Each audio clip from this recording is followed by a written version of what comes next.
Okay then, Helldivers, we are back, and today we're taking a look at the notorious Leviathans. During the Heart of Democracy update that happened just yesterday came the ginormous Leviathans that swamped through our skies like no tomorrow. And today we're going to be telling you guys the most reliable way of taking them out for dummies. Because yes, I am not your numbers guy, I am your news guy, which means that I have got some skill issues, which means that for taking these things out, there has to be the easiest way of doing it without all of the cool, complicated, random things that you can do on top of it.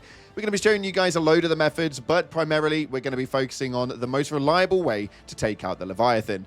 With that being said, if you haven't already, smash that beautiful like button and subscribe with post notifications turned on. It'd be greatly appreciated. And we'll still do the giveaway in this video. If you want to get involved with it, head down into the comments section and put in a purple love heart. It'll enter you in. With that being said, let's not mess around. Let's just get into what we've got going in for this Leviathans and the easiest way to kill it for you dummies. Now, there are some really cool and fancy ways of being able to take these things out, including and not excluding any sorts of thermites and or stratagems. Via the clip that you're watching right here, we managed to just try and test out how stratagems would work alongside thermites. We managed to get a couple of thermites to stick before this clip started, and as you can see, these things will ragdoll you into the ground if you're not careful.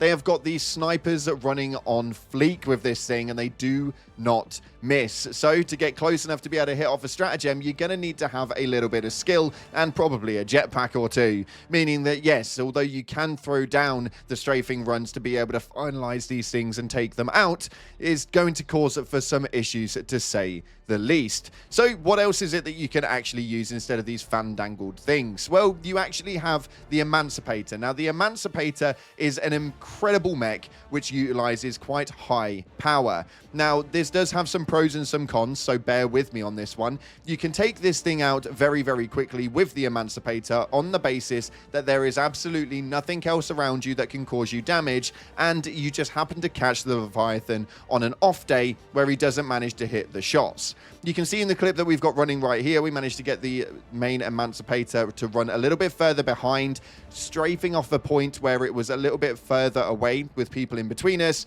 causing for us to not be the primary target. Meaning that in the end of things, we were able to actually take the Leviathan out with so much ease, it's insane. Now, there are some down points to this. As you're about to see, the Emancipator does not last very long, so don't expect this to be able to last out after you've taken out one, maybe even two Leviathans. Everything else will pretty much blow this thing into the ground. And if you're very unlucky, then, well, you'll end up even just calling your Emancipator in, and before it even manages to hit the ground, you're going to have some carnage fests going on around you. The Illuminates don't do things nicely, so what you will find is that sometimes it may not survive altogether. Yes, that didn't even touch the floor. You saw that correctly. Now, next up, we have the spear. Now, everybody in the stream chat was telling me the spear is probably one of the best ways to do it. It has an auto lock-on service, and you can take this thing out pretty damn quickly. The only issue that you have with this is the amount of ammo consumption that you have compared to the amount of time you have and everything happening around you. Via the clip that you can see on screen, we managed to get the lock-ons and managed to hit the damage outputs towards the Leviathan the entire time, not missing a single shot. Well, obviously, right? It's got tracking. What this does mean, though, is that you are going to require a lot of time and patience to use the spear. Now, yes, you can obviously have a bit of a help hand with the lock and loading, but overall, 5 of these is going to be the average that you can use. You can get lucky with this, and you can utilize 4 of them if you are taking this on solo, and then it should be a easy run through. But the time consuming is a little bit crazy. For me personally, the spear wasn't the way to go about it, and it did take a lot more time than I cared to imagine to be able to push this one through just to even get the clip for you.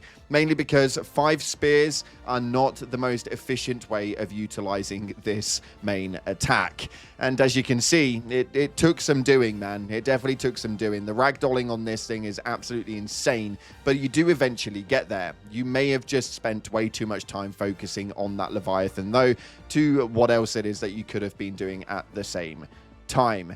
Now, another one that is really, really useful, and probably one of my top 2, is this right here. This is the AT-Emplacement. Now, AT-Emplacement is not useful for absolutely anything else when it comes to these, and you won't find much of a use for it. But when it comes to these Leviathans, this thing racks up some high damage really, really fast, meaning that you can use the AT-Emplacement for pretty much only the Leviathan. This is going to be one of the more effective ways of doing it, but as far as stratagem picks, it means that you can't really use it for much else other than that.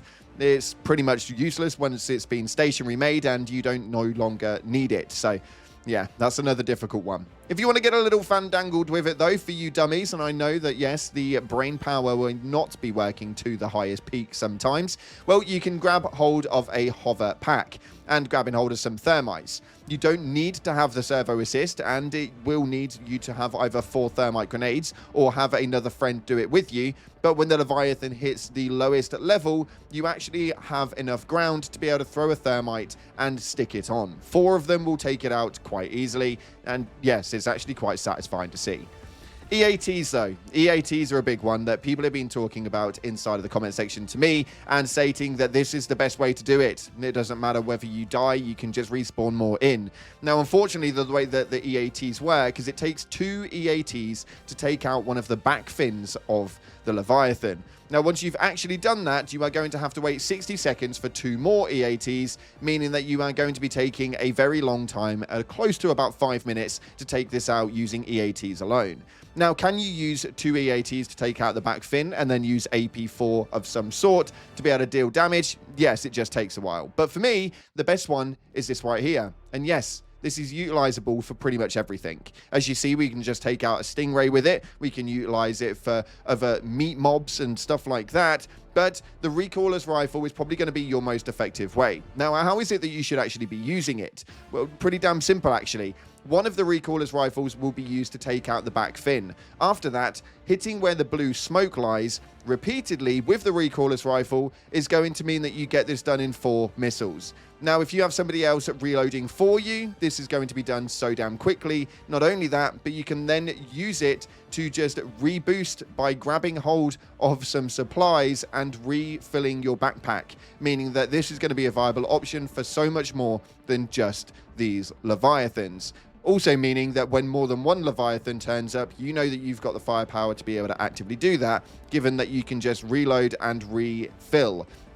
For me personally, this was the easiest way of doing it, and after spending the last 5 or 6 hours running around on stream trying to figure out the longevity of this stuff, the Leviathan is one of those really difficult adds. You are not going to be able to deal with this thing with ease. It is going to be difficult no matter how you look at it. But the Dummies route around it is the Recoilless Rifle. It's just pretty much the most standard way of making it work. And if you are working in a team and you have got them reloading for you, you'll do it in half the time.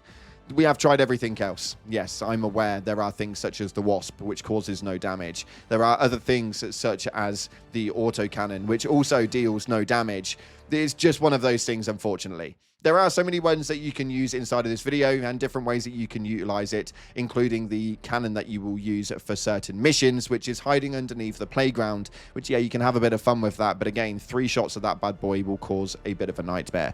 Overall, Recoilless Rifle is my top one. Let me know what you guys are thinking via the comment section below. But for those of you dummies out there who don't really know how to attack these things with ease, well, now you've got it. You head your Recoilless Rifle, go ahead and use it on everything else, refill up your ammo and take out those Leviathans easily. If you haven't already, hit that like button, subscribe, post notifications turned on. Thanks again for watching, guys. I appreciate you all. And as always, I'll see you in the clouds.